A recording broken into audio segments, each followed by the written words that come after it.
Greetings and salutations. Welcome to the Manhood Simplified podcast, the show dedicated to educating and edifying your mind on what we constitute as toxic masculinity, with the idea being that following this conversation, you will be able to think about the ways you can make a positive contribution to the society around you. My name is Gamelihle Bovana. I'm Ayanda Nyati.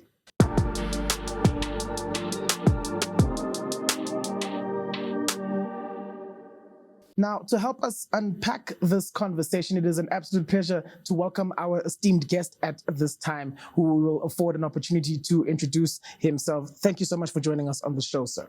Thank you for having me. My name is Siyabulela Gentile. I'm the founder and president of the Not In My Name International Civil Rights Group. I'm going to go right and jump into it. Not In My Name is among the more, let's call it, prominent NGOs in this country. Given its existence, given how long you've been around, are you finding that NGOs like Not In My Name are given the latitude to be as impactful as they can be in our country?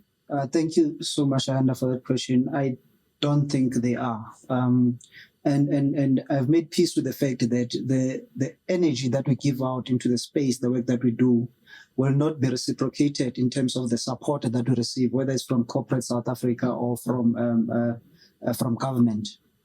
Then that said to me, in order for us to be sustainable and continue the work that we do, we need then to go to the ground and ask ordinary South Africans to be part and parcel of the work that we do. And Not In My Name International now, because we have extended our participation and membership to other African countries, that these ordinary people on the ground must be the one that says if there's a particular case or there's a need in a certain community, community needs to come together and do something about it. And that is what is defined by people who are educated like yourself, call it civic leadership, because then the solutions to those problems exist within the social and moral, political space that the people are actually in. So to answer you, the long and short of it, we are not given the necessary latitude. However, I don't think it is anyone's responsibility but ourselves. Now, in terms of the work that your organization does, I think there's a very real danger in our use of these words like toxic masculinity, where a few members of those pockets of society on the ground that you just refer to can hear these fancy words and immediately be psyched out of the conversation. How have you navigated the challenge of addressing these issues in a way that is accessible to the members of this community in which you are doing this valuable work that you're doing? Yeah. So in fact, the past about 4 years or so, I started in my engagements to say that perhaps we need to stop or tone down on toxic masculinity and start talking about positive masculinities, because it's almost as though that you can never mention the word masculinity without starting with the word toxic. And it's sort of normalized that masculinity, and that gives it feeds into the narrative that masculinity in its own is a problem. And there's nothing wrong with masculinity or with being a man. The only problem becomes when you are toxic. And so within the work that we do, I've always tried to run away from toxic, because once you do that, you are also creating an us and them situation. I've said to the guys, you know what, we need to start taking our work to and I'll tell you now, I appreciate this setting. This is all good and nice. But when I got an invitation, the first thing I thought of was I'm going to wear a tie, because I was being interviewed by Ayanda Nyati. But the real conversation should then be at Tembisa at the pub. 2 weeks ago, part of what I do, I co-own a lounge, right? And people come there to drink and chill and do whatever. We had GP Mao Range. We had a conversation with men about these issues. So this guy is sitting there having his own Heineken, and then he's deliberating on issues. There's no woman there, by the way. So you get to understand the real issues. And the thing with men is that they feel that no one is listening, because everyone is like, men are not talking. But the question is, say men talk, but who is listening? Women listening? Are men listening to other men? So what I've realized personally, and with the work that we are doing as an organization, is that these words sometimes they are in fact regressing this fight against whether it's toxic masculinity, whether it's femicide, whether it's GBV and all that. Because you get to people, then you start telling them that they're toxic, patriarchy this, patriarchy that. You start talking big words about hegemonic masculinities, subordinate masculinities, and they sound all good and nice to people who understand. But this guy is sitting there and he's probably going through this and that. They want to be part of the conversation, but they can't. Because you see how feeling aspects in the and then started talking about, how they are toxic without even listening to their story. So for me, I've tried over the years to, in fact, as part of the members of the men's sector national, I one of the recommendations I had made was that we need to have a handbook that explains all these big words that we are always having in our discussions. Explain to Ubab Dlamini in KZN, what do you mean by toxic masculinity?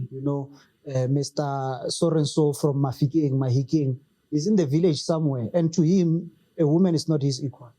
Now you go there, and then you want to tell him about equality. His whole life, he's never had that nonsense, So how do we break down this language to make it easier and more understandable? And until we do that, we are not going anywhere. That's why personally I've stopped attending all these conferences, and because we are preaching to a group of pastors meet and we preach to each other. No, we must do this and that, but the people who should be receiving the message don't understand and they don't hear any word that we are saying. So personally, I've said to the guys, what? I say, and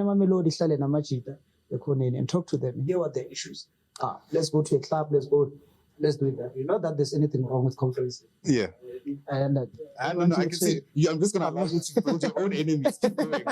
This one we are no longer inviting to conferences because what if you no, I'm not. But what I'm saying is that I think we've done a lot of that and enough of that. Got you. It's about time. It's interesting you say that because that's actually at the heart of this podcast. Like part of the reason why there was an idea to come together to try at least have some kind of conversation started was we appreciate the discussion evolves in other spaces, but it almost feels that it doesn't get to spaces where it's desperately needed. You've alluded to a way through which you've done that through your own lounge, etc., etc. But I guess a part of what I've tried to reckon with is to ask whether or not there's an appetite, do you feel, for honest discussion to take place? Because awkwardly enough, when men get together, stereotypically speaking, of course, there's a brushing of egos, there's a hyping each other up, there's actually a tiptoeing around calling another guy out. Because that's what you must do. So to answer your question around appetite, and this is gospel according to observation and experience, there is appetite.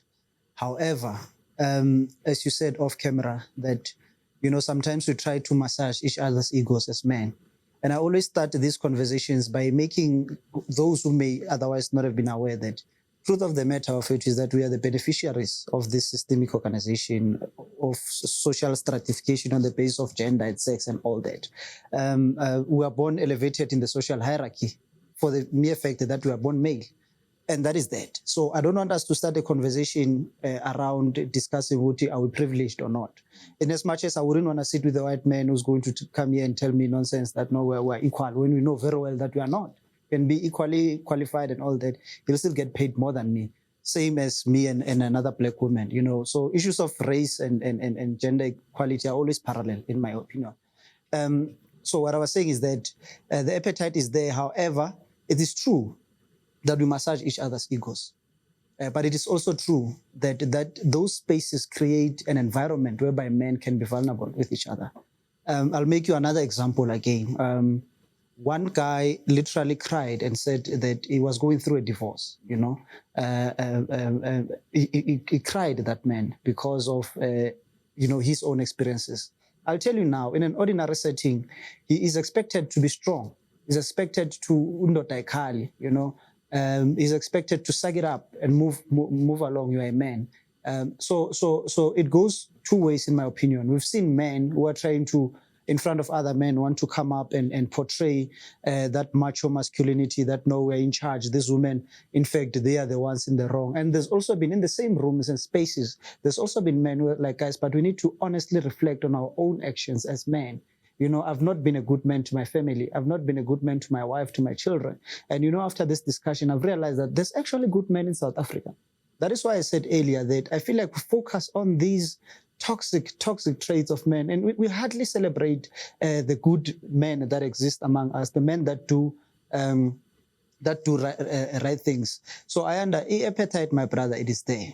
And now it is up to us, those who are leading this conversation and facilitating them, to try and, because sometimes we're having a conversation and then they talk about football.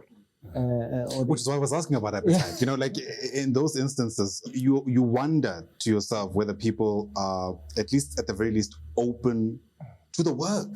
Yeah. Because let's be honest, it actually takes work. Reflection and introspection that is honest is difficult stuff. Yeah. And, very few people, I guess, are willing to admit that. But I'm glad from, let's say, the gospel according to observation that you're able to see that there's that kind of appetite that does exist. And you have these discussions, you have these smaller groups of men. I think we had just over 50 men from what I could see. You have the discussion and you realize that you would have saved someone from committing suicide. Because that's another elephant in the room. Men go through all this and that and pressure and bottle stuff out. And after those conversations, they leave out and but I realize that I'm not alone, who's going through all these things. So the long and short of it is that the conversations are ongoing. Also to dispel a myth that South African men are not talking. It's a lie. South African men are talking. No one is listening, including men themselves. They're not listening to each other. So appetite on your corner, but you need to channel it nicely and then make sure that as they, derail, you bring them back, bring them. Now, you said the word pressure in your previous answer, which is a neat segue to my next question, because it also ties into something you alluded to in the story that you shared about the gentleman who burst into tears over the divorce that he's going through, and this pressure that men are seemingly placing on themselves to live up to all of these ideas and these ideals that are discussed whenever this topic of toxic masculinity comes up. In what ways would you say this pressure lends itself to being harmful to the very men who are at the center of this conversation, apart from the various other members of society that these ideas of toxic masculinity manifest as harmful towards? So I consider myself as a social constructionist. So what that means is that I believe that everything that is a result of socialization, right? And when I grew up, I have 2 sisters and 2 brothers. And again, from observation, I can tell you now that my father would encourage me to be strong, masculine, and aggressive. Parallel to that, encourage my sister to be feminine, soft, and submissive. Right. So those are some of the dynamics that I play as we grow. I'm coming to a point, this toxic masculinity, it ends up affecting the very same men, because now I'm sitting here and I want to be soft, but the society tells me that I can't. I need to be strong. I don't want to cry. I'm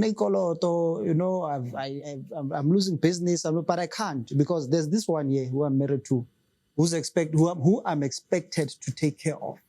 And those are some of the dynamics that are there. And the thing about what we call this, the patriarchy, is that it is harmful to men. You slightly mentioned it is. And the way we support it, we think it oppresses women only. But truth of the matter is that patriarchy deals with men thoroughly. And the unfortunate part about the whole conversation is that, in as much as it deals with men, sometimes it is sustained and preserved by women. The very same people that are, the victims of the patriarchy. So what I'm saying is that the conversation is very complex. And those of us, who are in academics, they can articulate it better than me. I mean, I'm just an activist. But from observation, I've seen how it's harmful and what it does to men as well. But again, as part of the solutions, as we're having these discussions, we need guys to go back to the root causes, talk to these small boys. I always say, especially when you're having dual conversations where you have men and women in the room, say that we allow these boys, you allow them to grow, and then he's 20, now you want to change him. But his whole life he's been told that they are not equals. So by the way, and you know what happens when you come of age, you must undergo a circumcision and all that.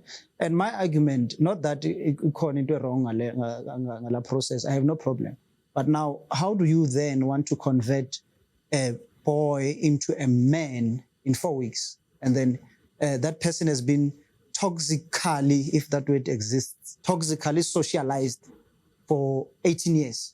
And then, so there's nothing wrong with that. However, I think the curriculum must extend into saying that we need to have an ongoing development of this boy or indoda, you know. So the conversation must go through the channels of tradition, must go through the churches, because in the church now they'll tell you that you're not a man enough if you are not marrying white wedding.